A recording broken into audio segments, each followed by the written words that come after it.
Ladies and gentlemen, K Kim here. Welcome to the daily update. Hope you guys had a good day trading today. Market is up about 0.67%. Looks like today the market was led by the Nasdaq. Nasdaq is about 1% there.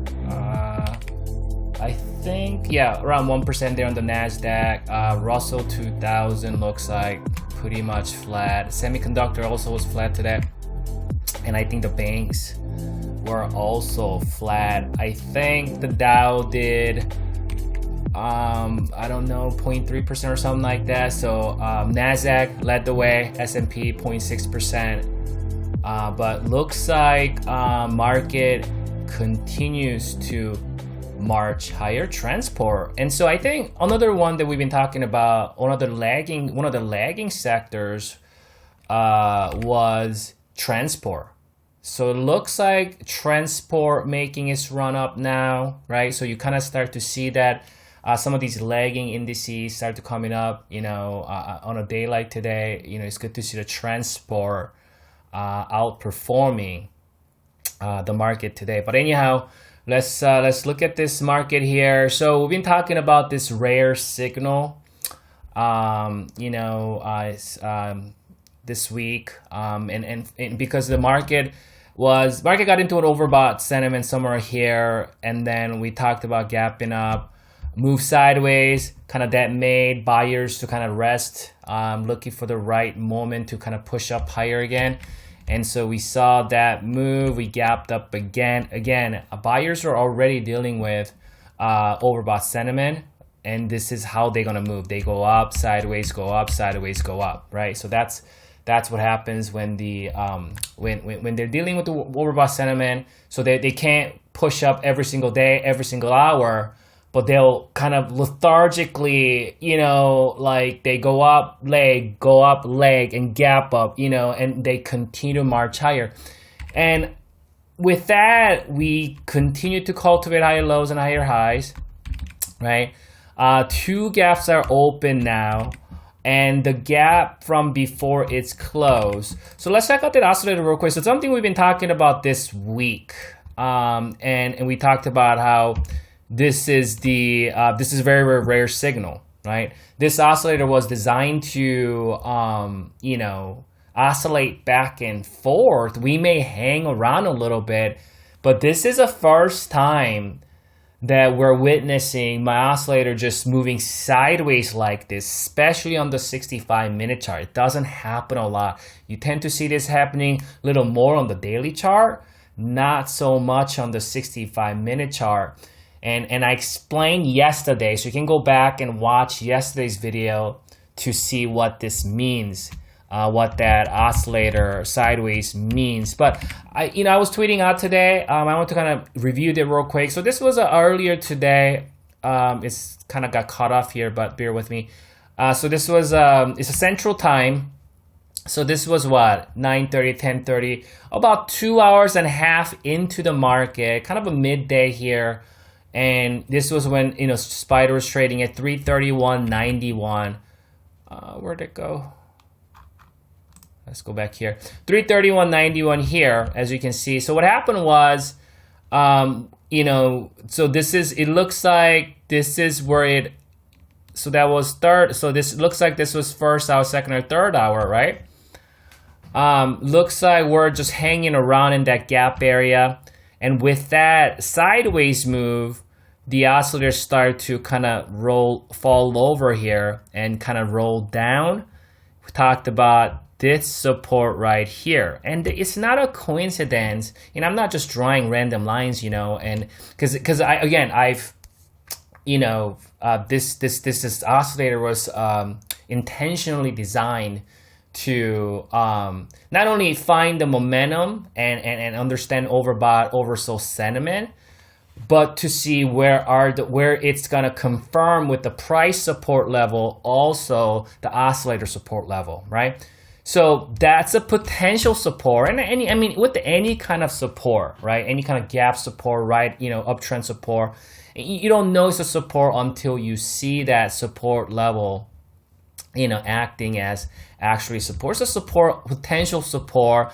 But when you're on an uptrend, we talked about how oscillator moving sideways yesterday. That's a bullish signal overall. And then this is what happened, right? So this is now about 2 hours before close. 2 hours before close. You can see that. So now we did find support, because remember, we were just right here, right? And it could have just continued, we could, if the price would have continued lower or maybe lagged all day, this could have kind of dripped lower. If the price would have came down, this would have kind of fell over through it, and maybe we would have retest this support, right? So we had this support, that was the first level, and then this would have been a second support, right? Prior resistance, potentially new support. So we're watching both of those supports, but what happened was a couple hours later, we actually saw that support holding, oscillator support holding, and it crossed. Price is high of the day. So we got into new highs here, broke above intraday micro-term resistance right there, but we still dealing with this gap that was not fully filled at 333 area, right? And then what happened was right here. So this was just about hour and a half before market close.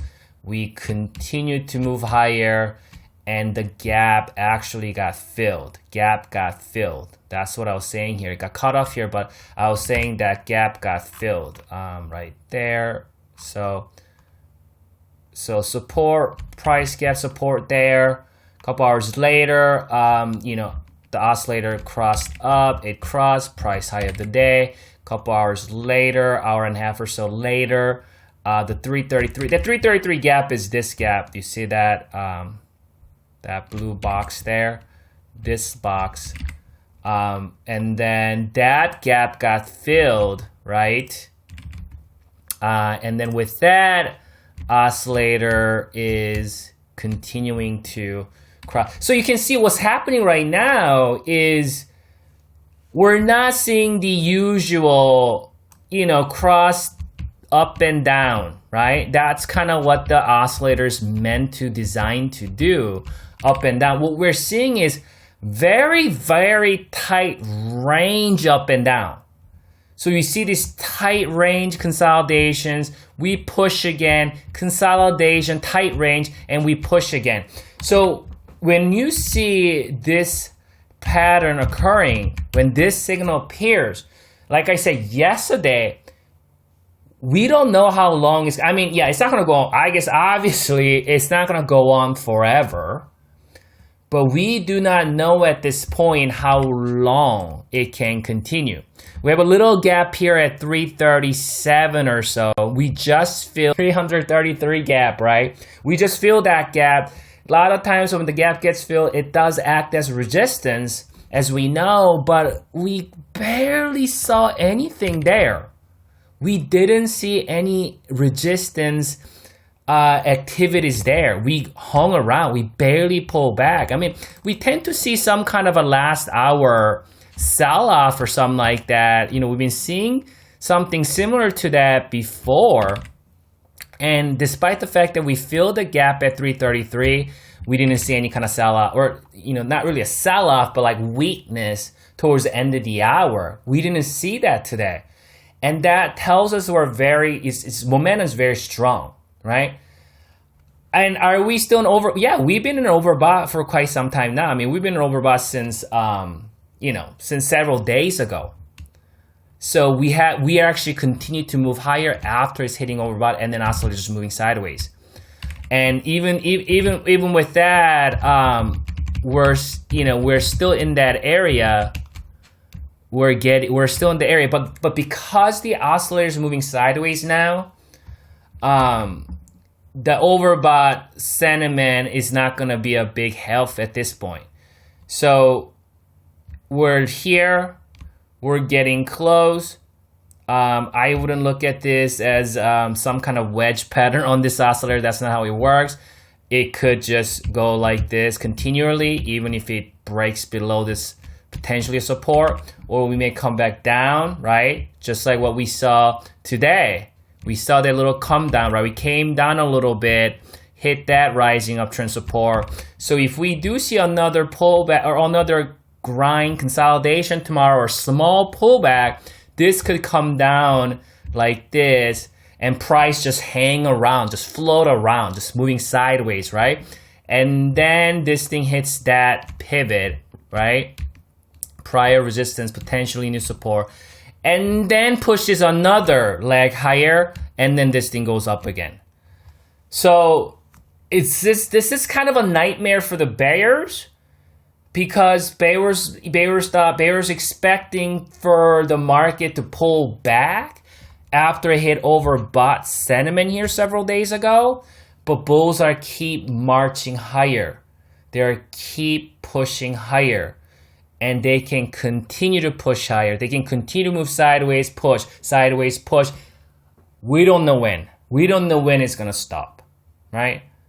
So I want to continue to give benefit of the doubt to the buyers. There's 331 and 330. 331 is that gap area, and then my short-term moving average is residing in that vicinity. 330 is a gap fill area. If this thing do come all the way down to 330-ish area, I think at that point maybe this will come back to this level. But I guess I'll have to see how the market trades, first couple hours tomorrow morning. So I tweeted a little more today. So you can follow me at 2K Kim on Twitter and Stock Tweets. I will tweet things out if I see any kind of development for the buyers. We are already overbought. We've been grinding higher. Again, best bet is another gap up for the buyers. Because again, when there's a gap up, this oscillator does not move on a gap ups. It moves on a intraday, the trading hours moves. So gap ups, it's not going to move that. That means it could gap up and then just grind all day, and then reset a little bit before going higher, and then we don't know how long it continues. So right now we're in this trend where this could continue higher, but sooner or later we may see some kind of a shenanigan downside move.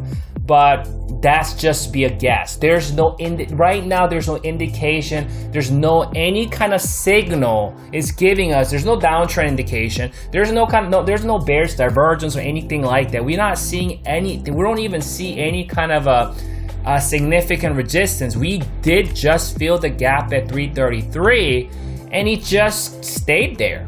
So we'll see what happens tomorrow morning. We'll go from there. And I'll tweet things out when I see any kind of development. You guys enjoy your evening. Good luck trading tomorrow.